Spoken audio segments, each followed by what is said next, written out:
읽어드린 말씀으로 생존과 생명이라는 제목으로 하나님께서 우리에게 베푸신 은혜를 확인하는 시간 되기를 간절히 소원합니다.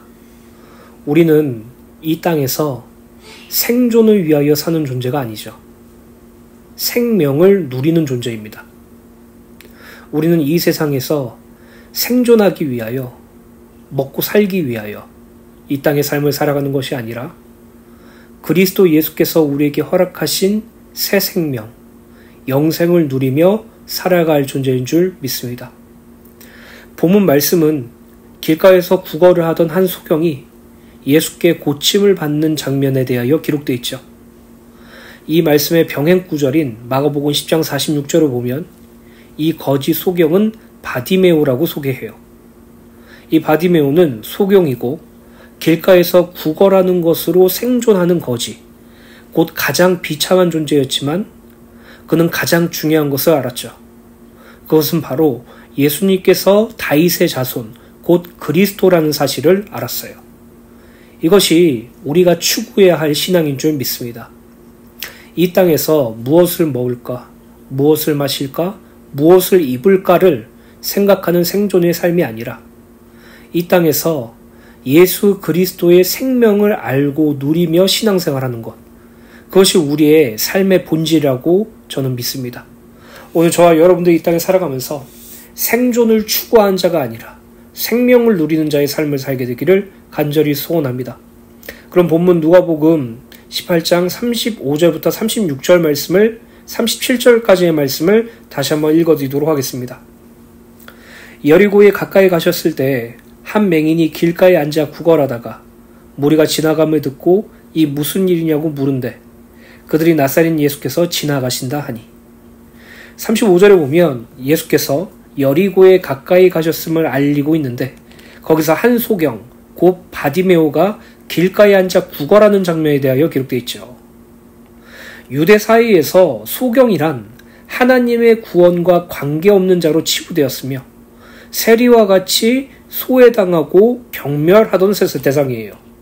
이상하죠?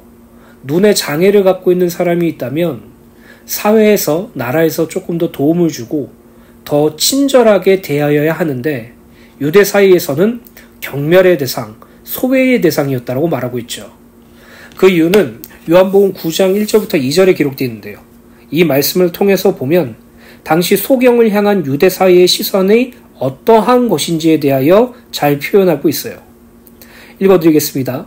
예수께서 길을 가실 때 날 때부터 소경된 사람을 보신지라 제자들이 물어 이르되 랍비여, 이 사람이 소경으로 난 것이 누구의 죄로 인함이니이까 자기니이까 그의 부모니이까. 여기 보시면 제자들이 예수께 소경을 보고 저 사람이 누구의 죄 때문에 소경이 되었습니까? 부모의 죄 때문입니까? 안 그러면은 자기의 죄 때문입니까? 라고 묻는 장면이 기록되어 있죠.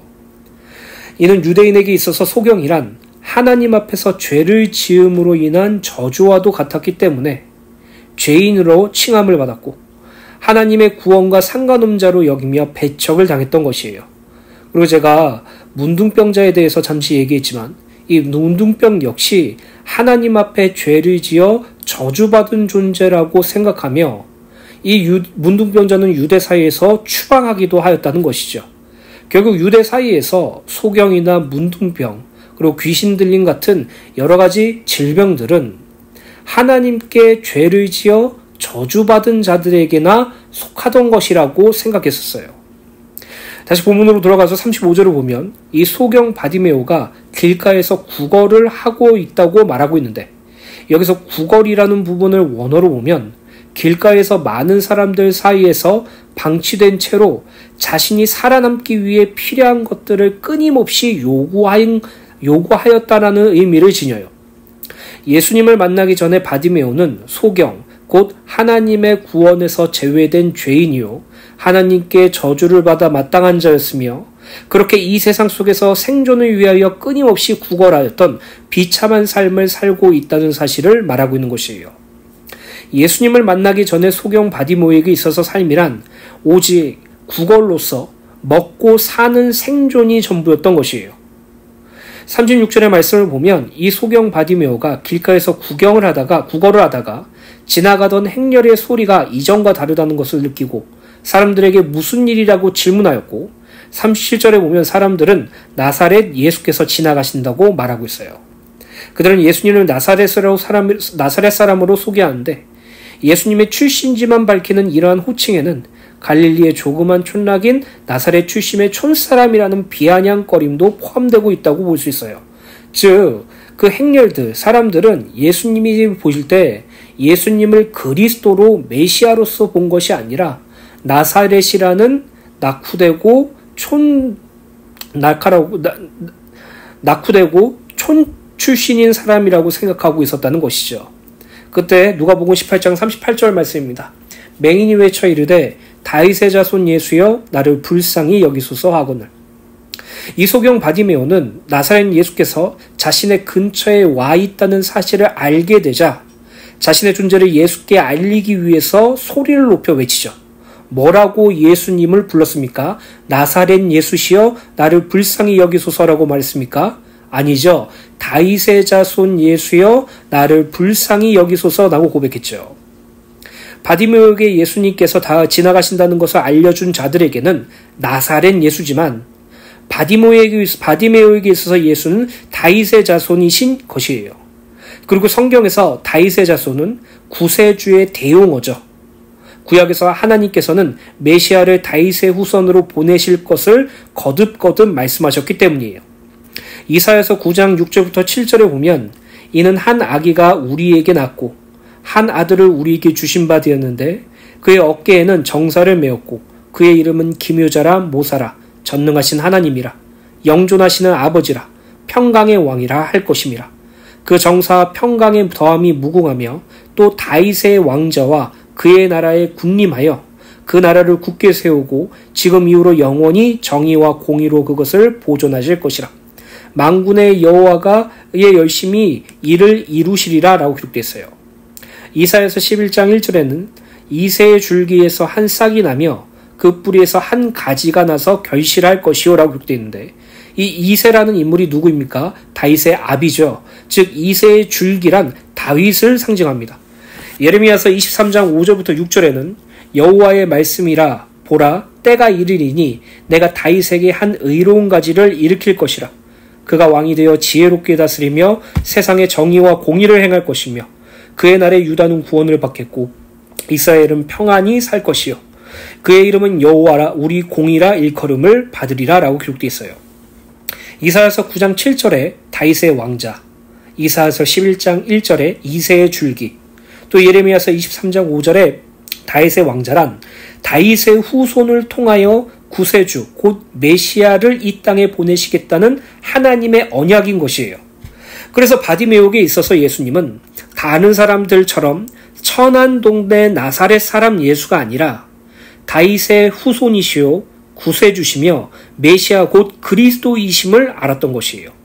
또한 바디메오가 예수를 만나기 이전에는 길가에서 자신의 생존, 국어를 통해서 먹고 사는 것을 위하여 도움을 구하고 간구하였으며 부르짖었다면 이제는 예수님을 만날 때 생존을 위한 구걸이 아닌 생명을 위해 간절하게 예수님을 향하여 외쳤다는 사실을 주목해야 합니다.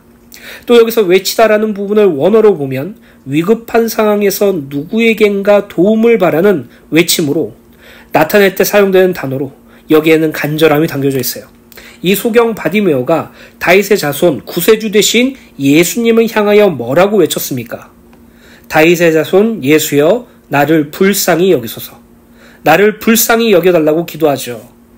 이것은 소경 바디메오가 예수님께 당신의 긍휼을 자기에게 베풀어 달라고 외치는 것이에요. 여기서 긍휼이란 가엾게 여기는 마음을 의미하는데 원어로 보면 여성의 자궁에서 나온 단어예요. 이 단어는 같은 태에서 나온 이들에 대한 감정이라는 기본적인 의미로 젖을 빠는 아기에 대한 어머니의 반응, 아버지가 아들에 대해서 가지는 반응 등을 나타내는 단어에서 이 단어가 쓰여요. 즉 긍휼이라는 단어는 단순한 감정 차원보다는 사랑의 표현이나 행위로 드러나죠. 그래서 죄에서 돌이켰을 때 주어지는 용서의 은혜를 표현할 때 이 긍휼이라는 단어를 사용해요. 신약성경에서는 이 긍휼에 대하여 이렇게 말하고 있습니다.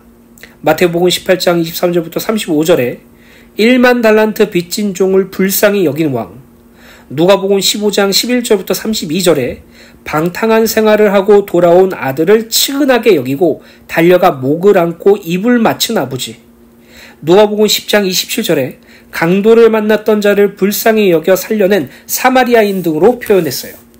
이 세 가지 비유는 모두 다른 내용이지만 한 가지의 핵심이 있는데 그것은 빚을 제하고 빚을 지고 죄를 범하고 사망에 이른 자를 아무런 대가 없이 그들의 공로와 상관없이 사랑하고 불쌍히 여겨서 그 빚을 탕감해주고 그 죄를 용서해주며 사망에서 생명으로 옮겨준 것이 같아요. 즉 본문의 바디메오는 예수님을 향하여 이렇게 외치고 있는 것이에요. 다윗의 자손이시요 구세주이신 그리스도 예수여, 죄와 사망에 매여 있는 나를 불쌍히 여겨주소서. 나를 긍휼히 여기시어 나의 빚을 탕감해 주시고 나의 죄를 용서해 주시며 나를 이 사망의 자리에서 건져 주시옵소서. 호사스나 주님 구하옵나니 나를 불쌍히 여기셔서 이 죄와 사망에서 구원해 주십시오. 사랑하는 주은혜교회 성도 여러분, 이 소경 바디메오를 보세요. 그는 예수님을 만나기 전에는 구걸하면서 생존을 위한 삶을 살았어요. 사람들에게 도움을 받은 것들로 이 땅의 삶을 살고 죄인이라고 칭함을 받고 죄와 사망 가운데 있었던 저주받은 존재였어요. 그러나 예수님이 지나가신다는 소식을 듣자마자 이 소경 바디메오는 구걸을 하는 생존의 삶이 아니라 다윗의 자손 대신 그리스도 예수를 외쳤죠. 다윗의 자손 예수여 나를 불쌍히 여기소서라고 외쳤어요. 이것이 저와 여러분들에게 얼마나 큰 은혜가 되는지 확인하게 되실 간절히 소원합니다. 오늘날의 많은 성도들은 생존의 삶을 기뻐해요. 생존의 삶을 추구해요. 생존의 삶을 목적으로 삼아요. 무엇을 먹을 것인지, 무엇을 입을 것인지, 무엇을 마실 것인지, 무엇을 할 것인지, 무엇으로 살아갈 것인지에 대해 그 생각만 하죠. 이 땅에 잘 먹고 잘 사는 생존의 삶을 최우선 가치로 둘 때가 너무나도 많아요. 그러나 그것은 불신자들이나 가지는 관념일 뿐이지 구원받은 자들에게 있어서는 그 먹고 살아가는 생존의 삶을 목적으로 두는 것이 아니라 참 생명 되신 그리스도 예수를 알고 누리고 경험하고 그분과 함께하고 그분 안에 거하고 그분과 소통하는 것이 우리 삶의 최대의 유일한 목적이라는 것이죠. 오늘 저와 여러분들이 구걸을 하는 바디메오처럼 살지 마시고요. 다윗의 자손 예수를 부르짖는 바디메오처럼 살게 되시기 간절히 소원합니다. 어느 상황에 있든지 어느 자리에 있든지 우리의 구주 그리스도 예수를 외치고 우리의 그리스도 되신 예수를 소망하며 그분이 나를 불쌍히 여기셔서 나를 사랑하셔서 우리의 구원을 이루시고 우리를 끝까지 경고하게 해주실 것을 분명히 소원하며 날마다 그리스도 예수께 외치세요. 주님 나를 불쌍히 여겨주시옵소서. 다윗의 자손 그리스도 예수여 나를 긍휼히 여겨주시옵소서. 이 세상에 생존만을 고집하는 나를 불쌍히 여겨주소서. 이 세상에 죄와 사망과 육신을 쫓고자 하는 나의 옛체질에 갇혀있는 나를 긍휼히 여겨주시옵소서. 지금도 나와 함께 하시고 나를 구원하시고 나의 영적인 눈을 뜨게 하셔서 이 땅에서 참 생명 되신 그리스도 예수만 누릴 수 있도록 나를 도와주시옵소서. 바디메오의 고백이 우리의 고백되길 간절히 소원합니다. 다윗의 자손 예수여 나를 불쌍히 여기소서라고 고백했던 외쳤던 그 바디메오의 고백이 오늘 우리들의 고백되시기를 간절히 소원합니다. 베드로후서 3장 18절 말씀을 읽어드리도록 하겠습니다. 오직 우리 주 곧 구주 예수 그리스도의 은혜와 그를 아는 지식에서 자라가라. 영광이 이제와 영원한 날까지 그에게 있을지어다. 오늘이란 시간 속에서 우리의 주님 곧 구원자 되신 예수 그리스도를 아는 은혜와 그 예수 그리스도를 아는 지식에서 날마다 자라가게 되시길 간절히 소원합니다. 예수께 부르짖고 예수께 외치세요. 우리를 긍휼히 여겨달라고, 우리를 사랑함으로 구원에 이끌어달라고, 우리를 그리스도 예수의 은혜와 그리스도 예수라는 지식으로 자라가게 해달라고, 오늘 생존을 바라보는 땅의 시선이 아니라 생명을 사모하는 하늘의 시선이 우리들에게 회복되기를 간절히 소원합니다. 누가복음 18장 39절입니다. 앞서가는 자들이 그를 꾸짖어 잠잠하라 하되 그가 더욱 크게 소리를 질러 다윗의 자손이여 나를 불쌍히 여기소서 하는지라. 39절을 보면 소경 바디메오의 간절한 외침이 얼마나 크던지 예수와 동행하던 사람들은 그에게 잠잠하라고 꾸짖었을 정도였어요. 예수님과 동행하는 제자들과 무리들은 지금 예수께서 영광스러운 세속적인 메시아 왕국을 건설하기 위해 예루살렘으로 가시는 것으로 믿었어요. 이 여리고를 통과하는 그 과정 속에서도 그들은 예수님이 이 이스라엘의 온전한 왕이 되어주실 거야. 예수님이 이 유대 사회와 이스라엘을 로마의 압제에서 구원해 주실 거야. 예수님이 그 강력한 통솔력과 강력한 힘으로 우리나라를 다윗의 왕국으로 재현시켜 줄 거야 라는 그러한 믿음을 가지고 예수를 따라다녔다는 것이죠. 병행구절인 마태복음과 마가복음을 보면 제자 야고보와 요한이 이기적인 야망을 갖고 주님의 나라에서 높아지기를 간구한 일에 대하여 기록되어 있기 때문이에요. 그래서 예수께서 속히 예루살렘에 입성하기를 바라고 있는 건데 주님의 행보를 지연시키는 소경 바디메오의 시끄러운 소리는 그들에게 매우 귀찮고 화가 나던 일이었어요.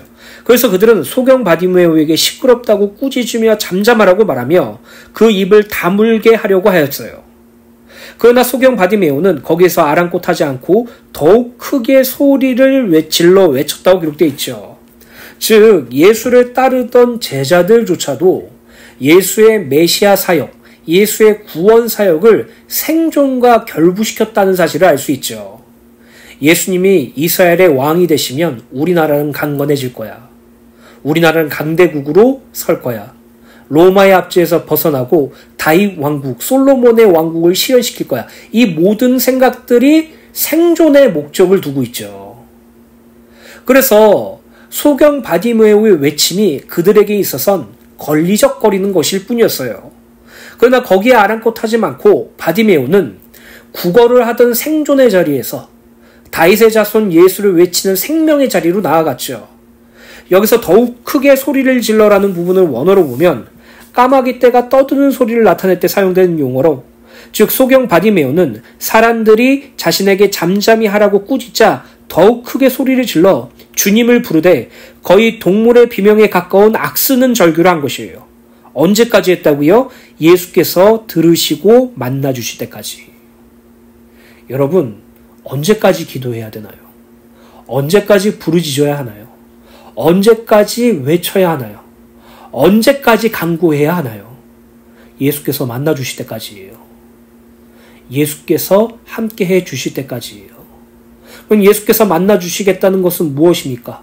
꿈에서 예수님을 만나는 것입니까? 신비적인 체험을 하는 것입니까? 아니죠.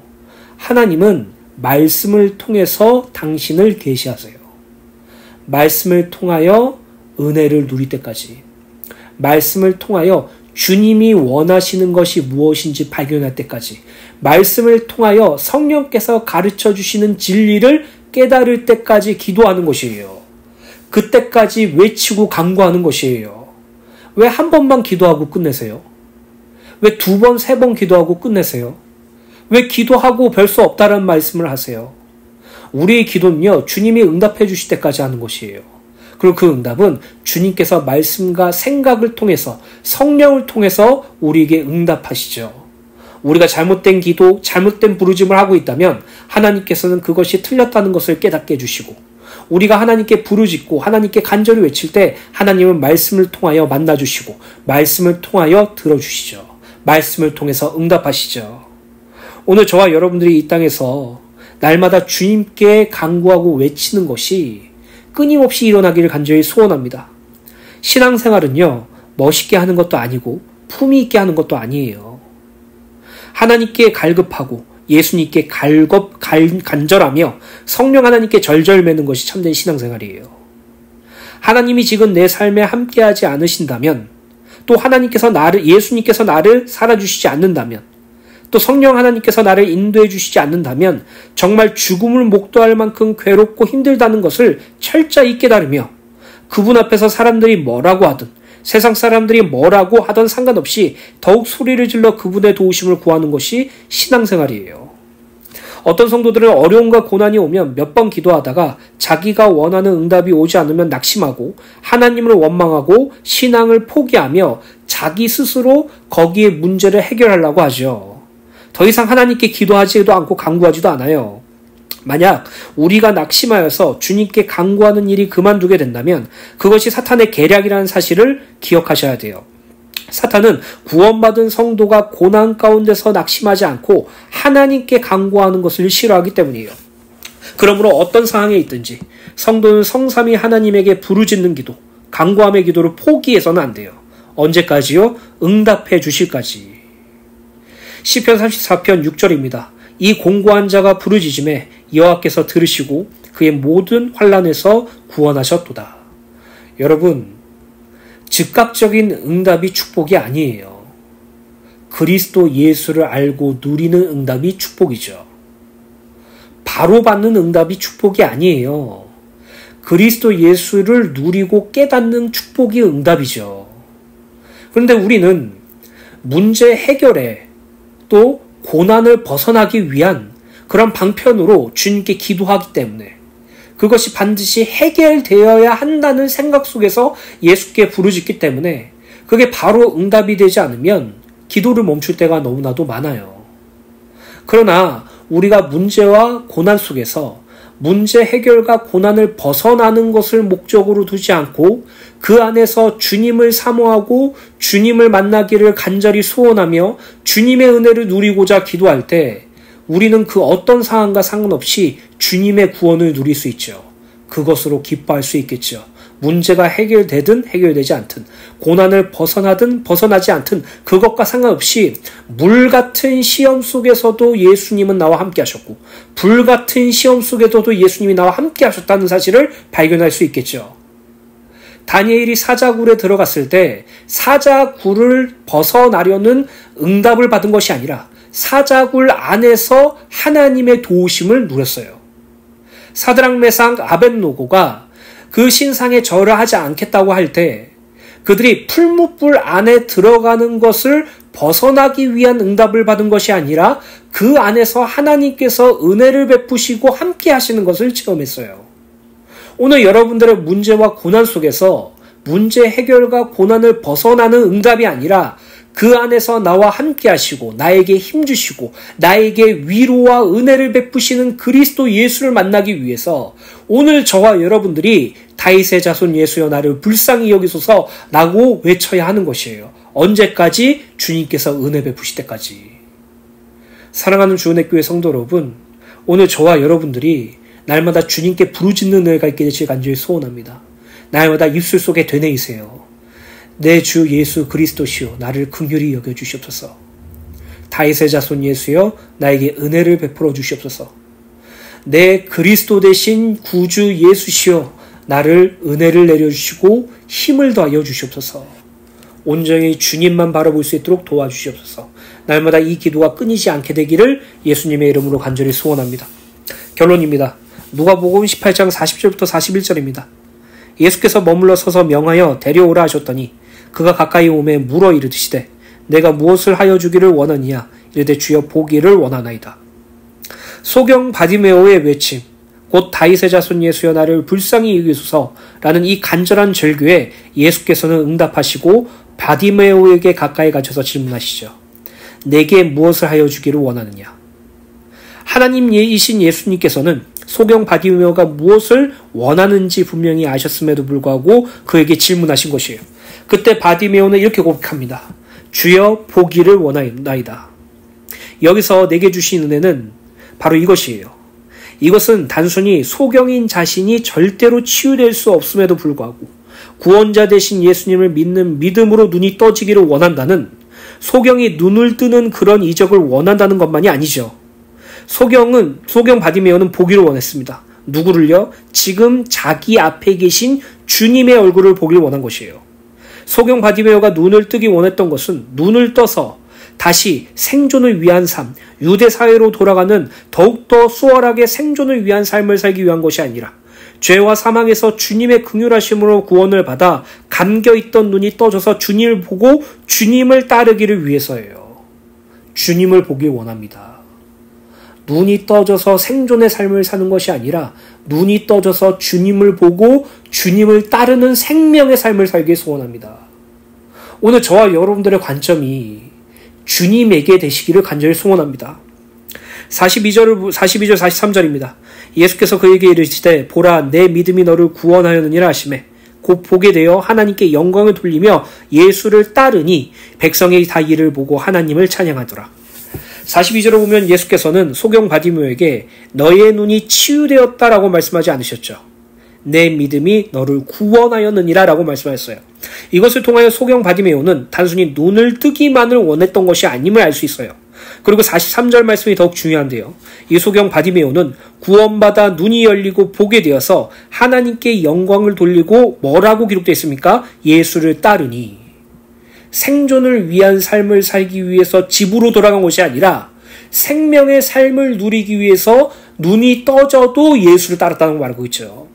구세주이신 다윗의 자손 예수 그리스도를 눈으로 보고 구원을 얻어 하나님께 영광을 돌리며 생존을 위한 삶이 아닌 생명 대신 예수 그리스도를 따르는 삶을 살게 되었어요.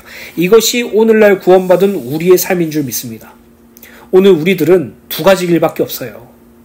생존을 위한 육신의 길이냐, 생명을 위한 영생의 길이냐, 이 두 가지 길밖에 없어요.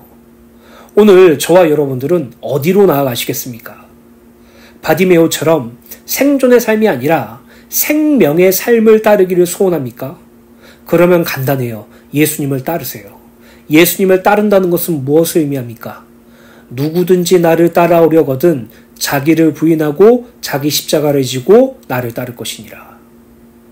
자기를 부인하고 자기 십자가로 지고 예수님을 따르는 삶. 오늘 저와 여러분들이 이 땅에 살아가면서 날마다 예수를 따르는 자, 생명을 알고 생명에 간절하며 생명을 누리는 자의 삶을 사시기를 간절히 소원합니다. 고린도후서 5장 14절부터 15절 말씀을 읽어드리겠습니다. 우리의 신분, 우리의 삶이 어떻게 바뀌었는지 기록되어 있죠. 그리스도의 사랑이 우리를 강권하시는도다. 우리가 생각하건대 한 사람이 모든 사람을 대신하여 죽었은즉 모든 사람이 죽은 것이라. 그가 모든 사람을 대신하여 죽으심은 살아있는 자들로 하여금 다시는 그들 자신을 위하여 살지 않고 오직 그들을 대신하여 죽었다가 다시 살아나신 이를 위하여 살게 하려 함이라. 그리스도의 사랑을 누리게 된 자, 그리스도 예수로 구원받은 자는요, 다시는 자기를 위한 생존의 삶을 살지 않고 오직 우리를 대신하여 죽었다가 살아나신 그리스도 예수를 따르는 삶, 그리스도 예수를 위하여 사는 삶, 생명의 삶을 살도록 바꿔주셨다라고 말하고 있어요. 새로운 피조물이 되셨다는 걸 기억하시고 이 땅에서 날마다 주님을 외치시고 주님을 부르짖으며 주님을 보고 주님을 따르는 생명의 삶을 살게 되시기를 간절히 소원합니다.